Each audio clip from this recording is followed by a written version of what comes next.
Collision, one mechanic, one camera, $1 billion deal that was never the same again.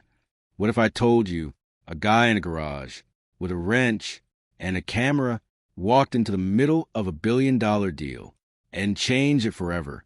Not a lawyer, not a hedge fund, not a Wall Street analyst, a mechanic with grease on his hands. And the internet watching. This is not a theory. This is a timeline. And when you see it laid out, you will never look at Bugatti the same way again. Let's go back to the beginning, because this story doesn't start in a boardroom. It doesn't start with billion-dollar negotiations. It doesn't start with global investors or acquisition deals. It starts with a crash car on a flatbed being dragged into a garage where someone decided to ask a question nobody was supposed to ask. The car was a Bugatti Chiron for $1 million. Totaled, written off, insurance didn't blink. But this mechanic, he saw something different, not a wreck. A question, what is actually inside this thing? So he started pulling it apart, and what he found changed everything. Buried inside a $4 million hypercar, on the back of a passenger airbag, was a part number. He stared at it because he knew that number, not from a supercar, not from something exotic, from an Audi A3, a $30,000 family sedan. Same part number, letter for letter, digit for digit, same connectors, same mounting points, same platform sticker. He paid €120 for an A3 airbag, brought it straight to the Chiron. It installed perfectly. He posted it online. All of it, every second. And the internet absolutely lost its mind. But that was just the beginning, because then came the Veyron. Gearbox completely dead. Car stuck in park. Totally undrivable. He called Bugatti. They quoted him $300,000 to fix it. $300,000. So he diagnosed it himself. The problem? A blown fuse. $5.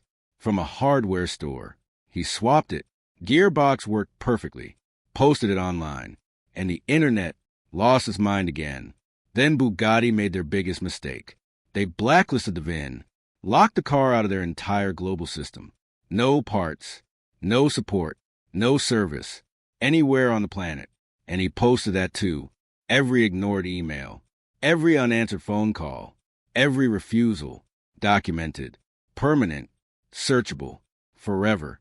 Now here's where this story stops being about a mechanic and starts being about $1 billion. October 19th, 2025. Mark that date, because that's when everything connects.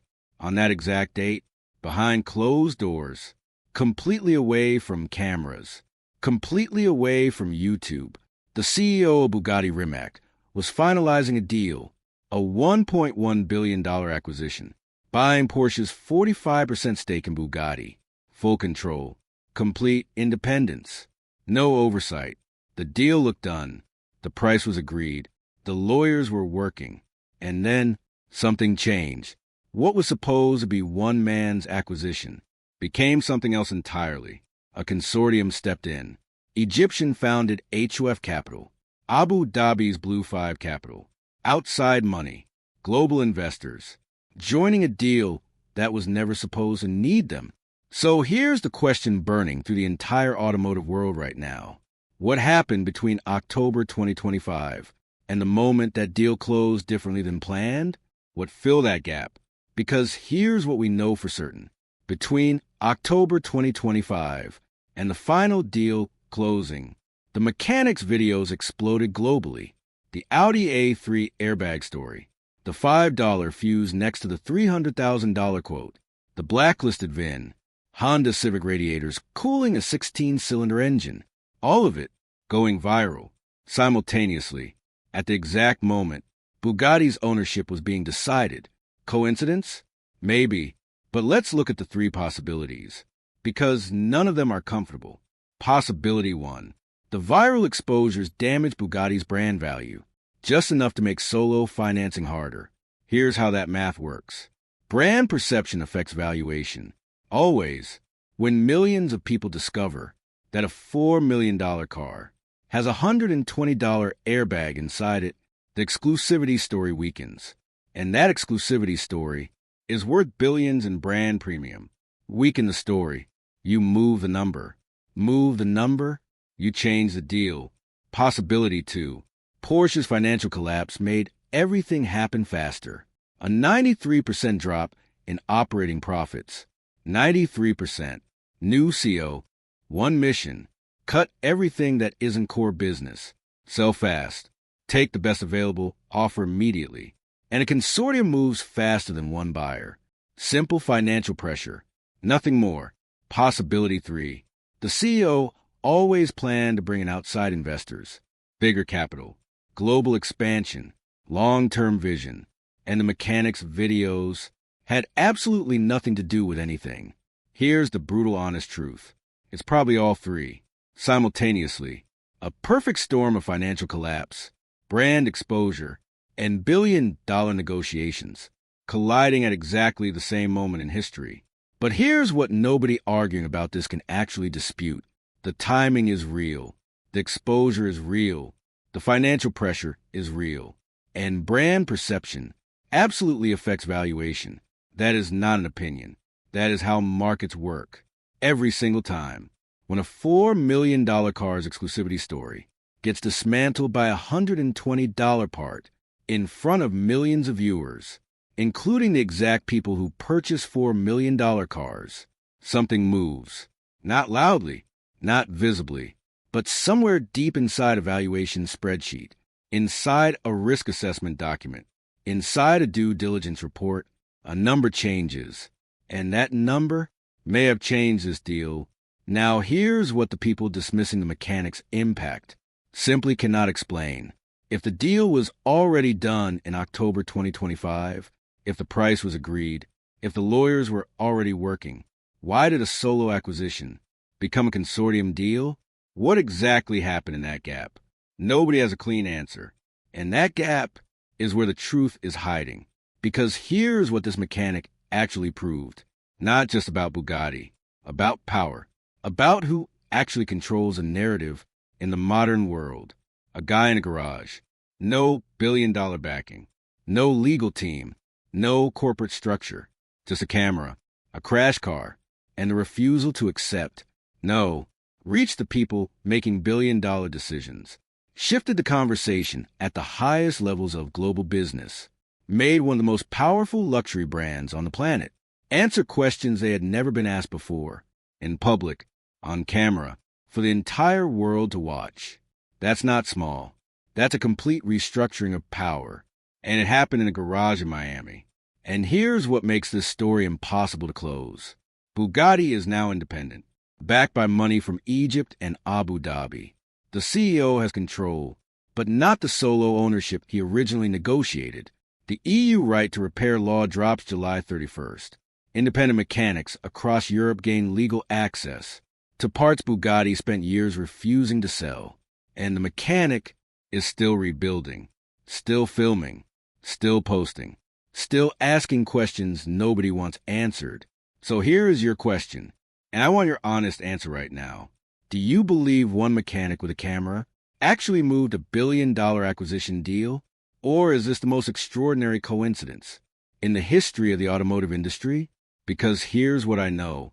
In a world where brand perception is worth billions, and one viral video reaches 50 million people, the line between coincidence and consequence doesn't just get thin, it disappears.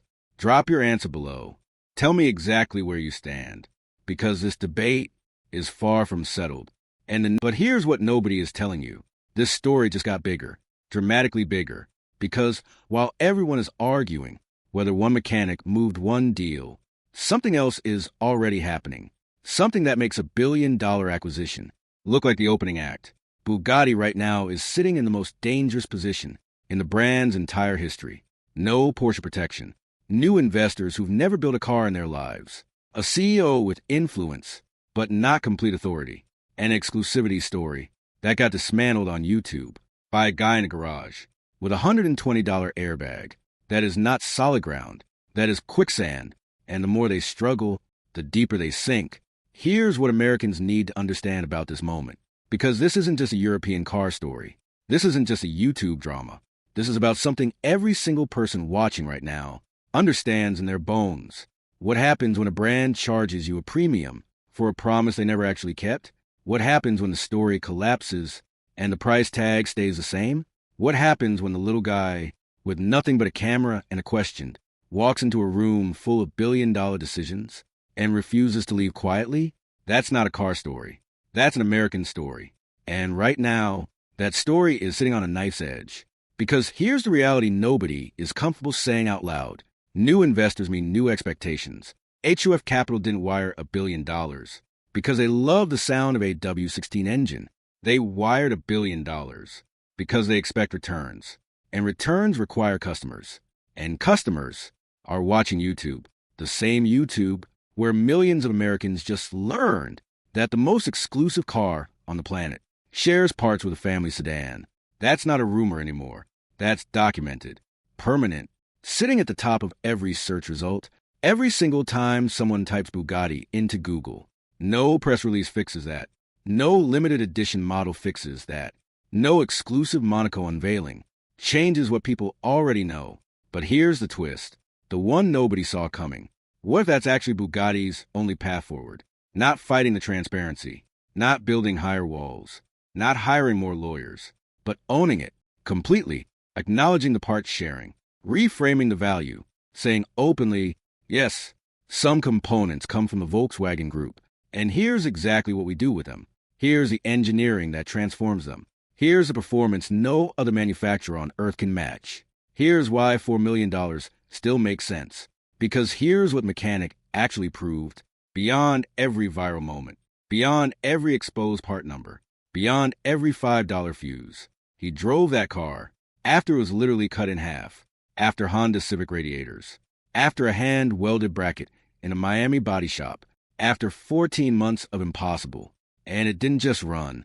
It flew 1,600 horsepower, fault codes clearing in real time, blood draining from the driver's extremities, the gearbox smooth through every ratio, temperature holding perfectly, every system that Bugatti said required their exclusive facility performing flawlessly, in a car rebuilt by one man, with no authorization, no manufacturer support, no proprietary tools, which means the engineering is absolutely real, the performance is absolutely real, the achievement is absolutely real. The only thing that was never real was the wall they built around it. And walls, once proven unnecessary, cannot be rebuilt. So here's where Bugatti actually stands today. New ownership arriving with fresh eyes. An EU law dropping July 31st that legally dismantles the parts monopoly, a brand perception problem that no amount of money quietly fixes. And a mechanic in Miami, still filming, still rebuilding, still asking questions, still posting every single answer online for the world to see. Bugatti has two roads in front of them. Road 1, fight everything, lawyer up, build the walls higher, exploit every loophole in the right to repair directive, price independent parts access into impossibility, pretend none of this happened, and watch the next viral moment. Tear another piece of the story away. Road 2, evolve. Let the new ownership bring genuine transparency. Compete on performance instead of secrecy. Prove that Bugatti doesn't need myths, because the engineering speaks loudly enough on its own, and turn the most documented automotive rebuild in YouTube history into proof that their cars are so well engineered. Even a mechanic in Miami can bring one back from the dead. One road leads forward. One road leads to more videos, more exposures, more viral moments, more cracks in a foundation that simply cannot absorb them anymore. And here's the honest truth sitting underneath all of it. The mechanic didn't destroy Bugatti. He just held a mirror up. And what Bugatti saw in that reflection was uncomfortable enough to change $1 billion deal. Now the only question left is what they do next, because July 31st is not waiting. The new investors are not waiting. The EU enforcement mechanisms are not waiting. And that mechanic in Miami is absolutely not waiting. The next chapter of the story is already being written right now in real time, and it is going to be the most important automotive story of the decade. So here's what I need from you right now. Which road do you think Bugatti takes? Do they evolve or do they double down? Drop your prediction in the comments, because the most accurate predictions are getting pinned. And this community has been right before. And if you're not subscribed yet, understand this. When July 31st hits, when Bugatti makes their first move under new ownership, when a mechanic posts the next chapter, this channel breaks it down first. Every time. Before anyone else. Before the mainstream automotive press. Before the rumor channels. Before the speculation starts. First. So, if this story matters to you, if you want the truth, not the PR version, not the carefully managed press release version, the actual documented verifiable truth, you already know what to do. The story isn't over. Not even close. And the best part is coming next. Don't go anywhere.